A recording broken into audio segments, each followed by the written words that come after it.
नमस्कार, आप देख रहे हैं नेक्स्ट 9 न्यूज पॉलिटिकल बाइट। मैं हूं आपके साथ आकाश त्रिवेदी। सीमा हैदर की गुत्थी सुलझने का नाम नहीं ले रही। उनके तमाम दस्तावेज आए दिन पकड़े जाते हैं और तमाम दस्तावेज झूठ साबित होते हैं। उनके आधार कार्ड पकड़े गए थे, जो कि आधार कार्ड फर्जी था और उसके सचिन के भाई ने बनवाया था। सचिन के भाई के द्वारा बनवाए गए आधार कार्ड को पकड़ लिया गया था और सीमा हैदर से पूछताछ की गई थी कि आखिर किसने बनवाया। तो जानकारी ये आई कि बुलंदशहर के रहने वाले सचिन के दो भाइयों ने उनका आधार कार्ड बनवाया था। कहा यह जा रहा था कि उनके आधार कार्ड बनवाने की वजह ये बताई जा रही थी कि उनको भारत की नागरिकता लेनी है, इसलिए वो यहाँ के दस्तावेज बनवा रही हैं। लेकिन आखिर फर्जी क्यों?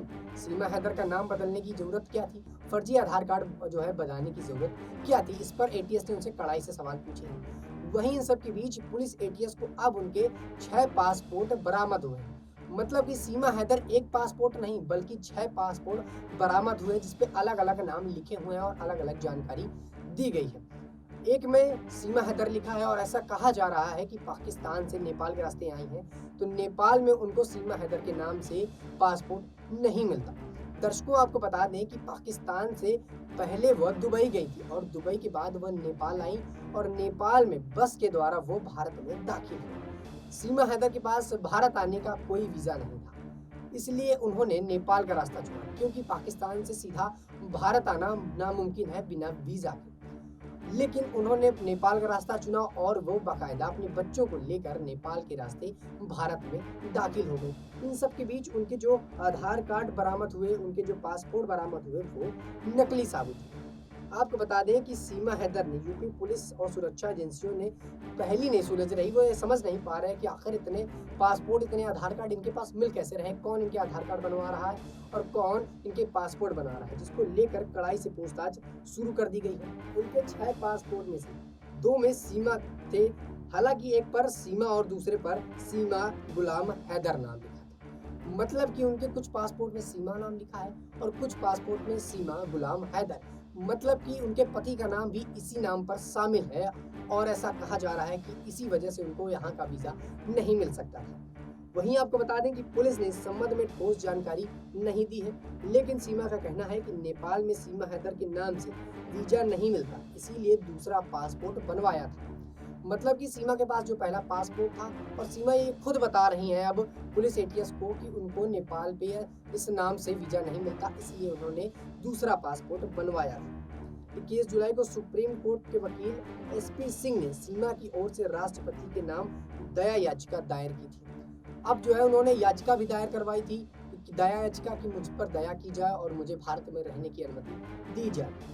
इसमें भी सचिन के प्यार में भारतीय संस्कृति से प्रभावित होकर हिंदू धर्म अपनाने का हवाला दिया गया।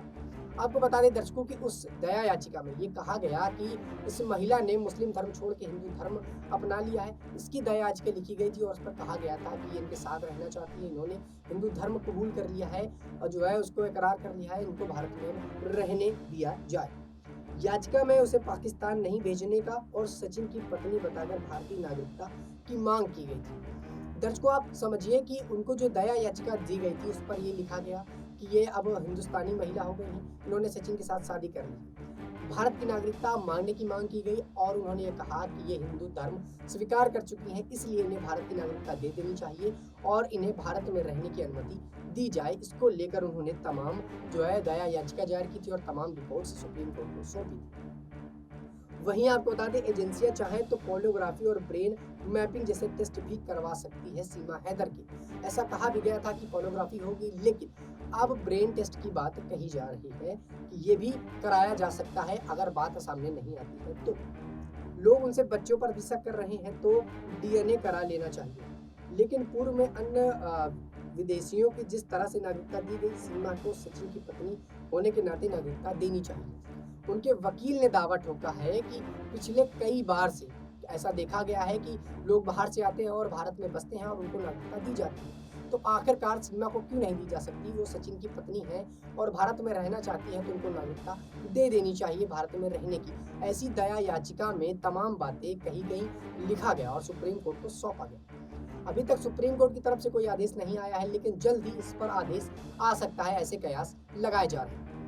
दर्शकों, आप अपनी राय हमें कमेंट में बताइएगा कि आखिरकार सीमा हैदर को भारत में कब तक के लिए नागरिकता मिल जाएगी और कब उनको नागरिकता संभव हो जाएगी कि वो सचिन के साथ रह सकते हैं। इस पर सुप्रीम कोर्ट क्या फैसला करता है, क्या नहीं। फिलहाल के लिए इतना ही। देश दुनिया की तमाम खबरों से जुड़े रहने के लिए देखते रहिए नेक्स्ट न्यूज़ पॉलिटिकल बाइट।